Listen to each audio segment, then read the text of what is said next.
श्री स्वामी कथासार प्रथम अध्याय। श्री गणेशाय नमः। गोम गुरुभ्यो नमः। हे जगजननी, लोक व्यापार एवं जग जीवन में सीताराम, राधा कृष्ण आदि नामों से सर्वप्रथम आपका ही स्मरण किया जाता है। प्राणी को पहले माता का बोध होता है और माता के द्वारा ही पिता का ज्ञान होता है, अर्थात शक्ति के माध्यम से ब्रह्म का बोध होता है। अतएव सर्वप्रथम माता ही पूजनीय है। आप एक अनादि घटघट व्यापी ज्योति हैं। माँ बड़ी करुणामयी है। बच्चे के लिए उसकी माँ ही सर्वस्व होती है। दासों का दास श्री स्वामी कथासार को लिखना चाहता है। आपके दिव्य चरित्र को पावन करते हैं, आपकी स्तुति करता है। हे जगन माता, आप ही परम पिता पर ब्रह्म परमात्मा हैं। श्री स्वामी जी महाराज सर्व महान, जिसमें जन्म नहीं इस पृथ्वी पर अवतार लिया। नंदन कानन वे दतिया बीच में दिखा गए, पीत परिधान वाली देवी दे गए। उनकी कथा का वर्णन आपकी कृपा बिना कंचित भी नहीं हो सकता। हे माँ, तू बड़ी त्यागमयी है। भगवान गणेश को समस्त श्रेय प्राप्त हो, इसलिए आप उन्हें आपने आगे करके स्वयं पीछे हट जाती हैं। मैं सर्वप्रथम पूजने श्री गणेश जी की स्तुति करता हूँ कि वे सर्व विघ्नों को दूर करके कृपा करें। हे गणपति, आपका स्मरण किए बिना कोई भी काम नहीं हो सकता, क्योंकि इस जगत के कर्ता धर्ता आप ही हैं। हे पार्वती नंदन, आपकी कृपा से सारी विपत्तियां और सारी बाधाएं दूर हो जाती हैं। सभी संतों का स्तुति करता हुआ उनकी आज्ञा से श्री स्वामी कथासार नामक कथा ग्रंथ लिखने का यह निज गुरु चरण रजानुराज प्रयास कर रहा है। करुणामय संतों की कृपा से यह भूलोक स्थिर रहता है। स्वयं भगवान भी उनकी चरण धूलि लेने के लिए उनके पीछे चलते हैं और इच्छा करते हैं यदि उनके चरण धूल मुझ पर भी गिर जाए तो मैं पवित्र हो जाऊं। संत कथा लिखना बिना संत कृपा के अति असंभव है। उनका रहस्य कोई नहीं जानता। उनका आवागमन दिव्य होता है एवं जीवन लोकोत्तर होता है, किंतु जब संतों की कृपा होती है तभी काम पूर्ण होते हैं। हे जगन माता, आपकी कृपा से आपकी आज्ञा जानकर यह दास अनुदास श्री स्वामी चरित्र का वर्णन करने का प्रयास करता है। परम शिव के साकार और निराकार रूप का वर्णन करके ब्रह्मा भी अपने को दोषी मानते हैं और क्षमा याचना करते हैं। पुनः पुनः पुनः क्षमा याचना करता हुआ सद्गुरुनाथ श्री स्वामी जी महाराज, जिनका तेज पुंज चारों ओर फैला है, मान और सम्मान जिनको नहीं भाए, उनके चरणों में बार बार वंदना करता है और प्रार्थना करता है कि हे देव, आप प्रसन्न हो और अज्ञानवश जो त्रुटियां रह गई हों उनके लिए क्षमा करें। बैठे रहे युग युग बीत जाए, महातीर्थ बनते गए, पड़े जहाँ भी पाए। हे शुभ निखिल शुभों की खान, हम आपको प्रणाम करते हैं। आपकी स्मृति से निज भाग्य को पावन करें। आपकी कृपा से हम सबका कल्याण हो। संध्या समय एक युवक सन्यासी झांसी से ग्वालियर के राजमार्ग पर पैदल जा रहे थे। रात्रि में विश्राम करने के लिए वे दतिया की नगर की तरफ मुड़े। वास्तव में हे मनुदेव, यह आपका मोड़ नहीं था, बल्कि सदियों से तिरस्कृत दंत वक्त द्वारा बसाई गई दतिया नगरी के भाग्य का मोड़ था, क्योंकि आपके पदार्पण से दतिया का सौभाग्य उदय होना था। वे चलते चलते दंत वक्रेश्वर महादेव के मंदिर पर पहुँचे। यह शुभ दिन 9 जुलाई 1929 का था। वहाँ के निवासी यह जानने के लिए उत्सुक हो उठे कि दंत वक्रेश्वर महादेव की मड़िया पर यह कौन साधु ठहरा है। ऐसा लगता है कि यह कोई असाधारण महापुरुष है। देखने में चेहरा बहुत तेजस्वी है। क्या परम सुखों का पुंज धरा पर भासित हुआ है। दतिया नगर महाभारत काल में राजा दंतवक्त्र की राजधानी थे। दंतवक्रेश्वर का मंदिर शिशुपाल के भाई राजा दंतवक्त द्वारा स्थापित किया हुआ है। इसी मंदिर के पास स्वर्गीय श्री पर्वत सिंह फौजदार का मकान था। वे कट्टर शैव तथा विद्या व्यसनी और साधु सेवी जागीरदार थे। बलबीर सिंह, मंगतराव पंजाबी, राधेश्याम दुबे, रामचरण मिश्र आदि पंचम टोरिया कैंप के झरना एवं ग्वालियर मार्ग पर भ्रमण करने जाते थे।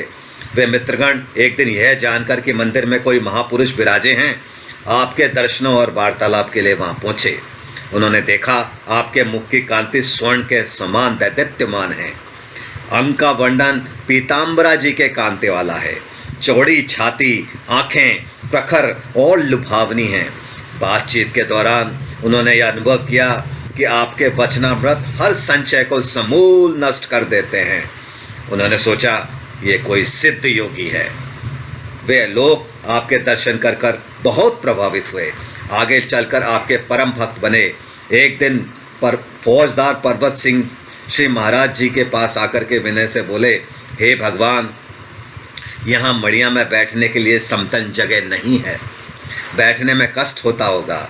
आप 2-3 दिन के लिए मेरे निवास स्थान पर ठहर जाएं, तो हम लोग इस जगह को गोबर से लीप कर समतल बना दें। हे योगेश्वर, चाहें तो आप फिर यहीं पर वापस आ जाएं। श्री प्रभु ने उत्तर दिया, हमें क्षुद्र स्वार्थ की साधना नहीं करनी है। यह पूजा का स्थान सभी भांति धनवान और उत्तम है, साधु को मोह कैसा। फौजदार ने विनम्रतापूर्वक कहा, हे सर्व सुंदर श्याम, सेवा में ही सेवक जीता है, वही उसका स्वार्थ है। सेवा में ही सारे परमार्थ आ जाते हैं।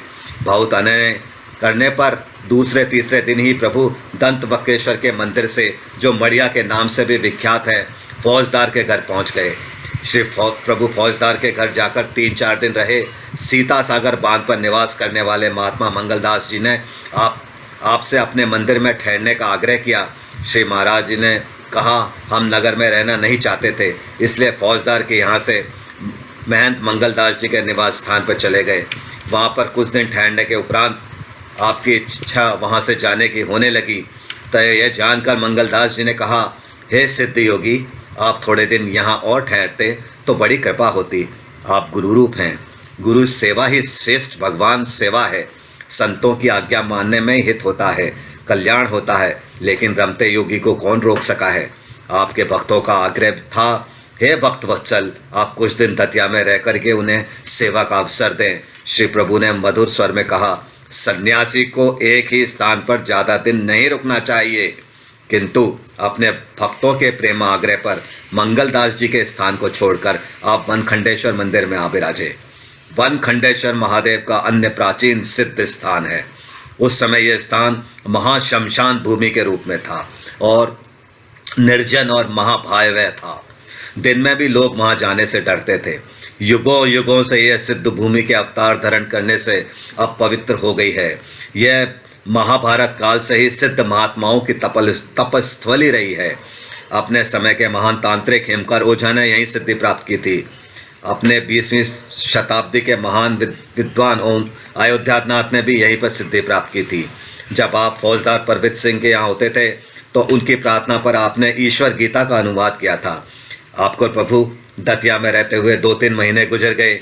इसी बीच दतिया राज के राजा ने सुना कि उनकी राज्य सीमा के अंदर उसकी अनुमति के बिना कोई साधु ठहरा है, किंतु वह उनसे अभी तक मिलने नहीं आया।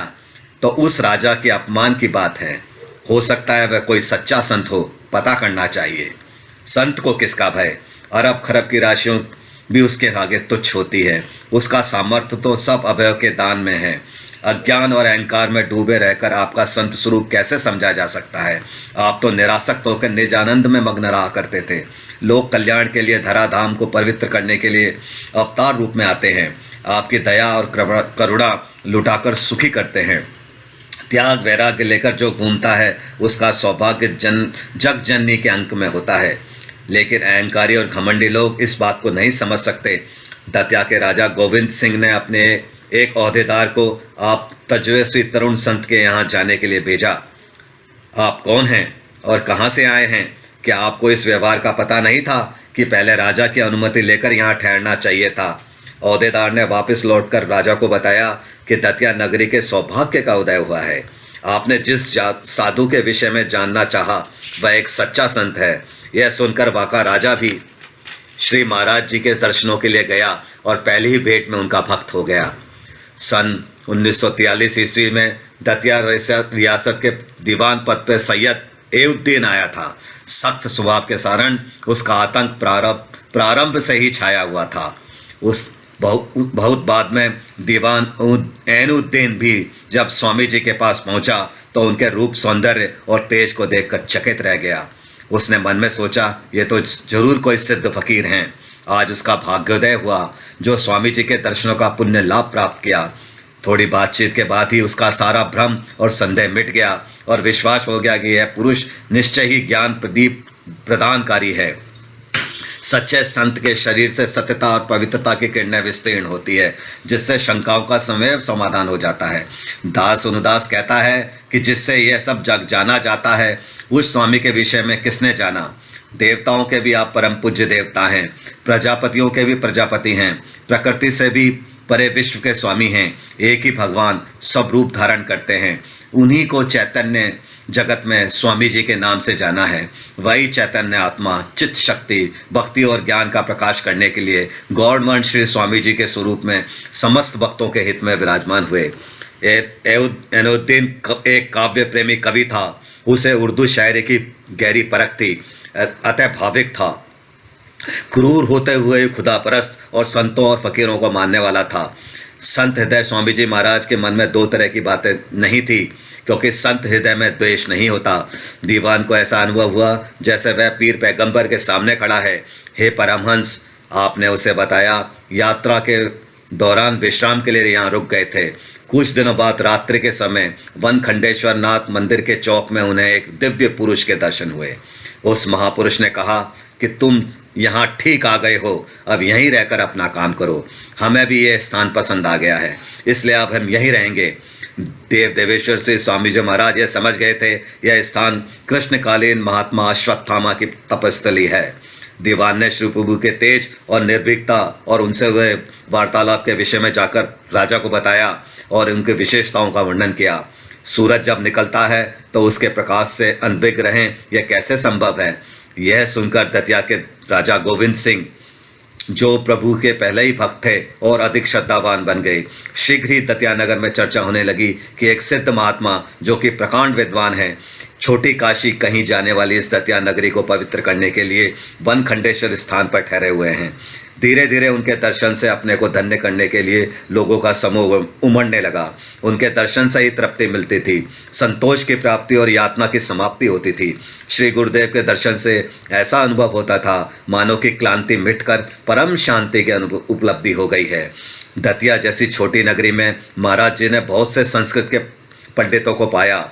आपका मन वहाँ के वातावरण में रम गया और बड़ी दृढ़ता पूर्वक विरक्त भाव से अपनी उस टूटी फूटी झोंपड़ी में, जो वन खंडेश्वर पर संभवतः किसी के द्वारा शव के दाह संस्कार हेतु लाए गए व्यक्तियों के आश्रय के लिए बनाई गई प्रतीत होती थी, परमात्मा के ध्यान में मग्न होकर आप कठिन साधना में लीन हो गए।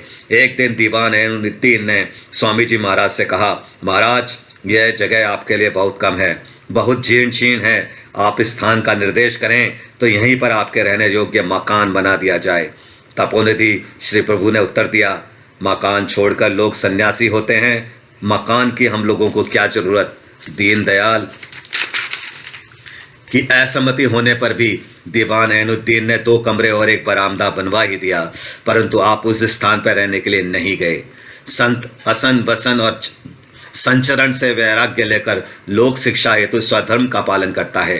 हे सर्वेश्वर, हे महेश्वर श्री स्वामी जी महाराज, ऐसी कौन सी जगह है जो आपकी नहीं, ऐसी कौन सी वस्तु है जिसमें आप नहीं, सब में आप ही समाये हैं। लोग धन से मकान से संतों की सेवा करना चाहते हैं, यह उनका अहम भाव है।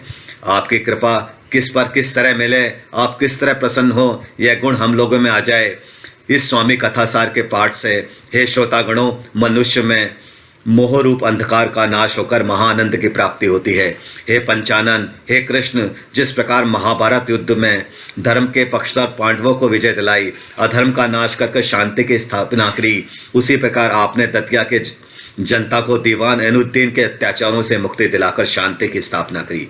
इस वृत्तांत को आगे के अध्याय में श्रवण करें। श्री स्वामी कथासार सबको सदैव प्रसन्न रखे, ऐसी भगवान से प्रार्थना है। श्री स्वामी जी महाराज की जय। इस स्वामी कथासार को श्रद्धापूर्वक श्रवण और पाठ करने से संसारिक विपत्तियों से छुटकारा मिलता है। इस वृत्तांत को श्री पीताम्बरा माई को अर्पण करें। इति प्रथम अध्याय समाप्त।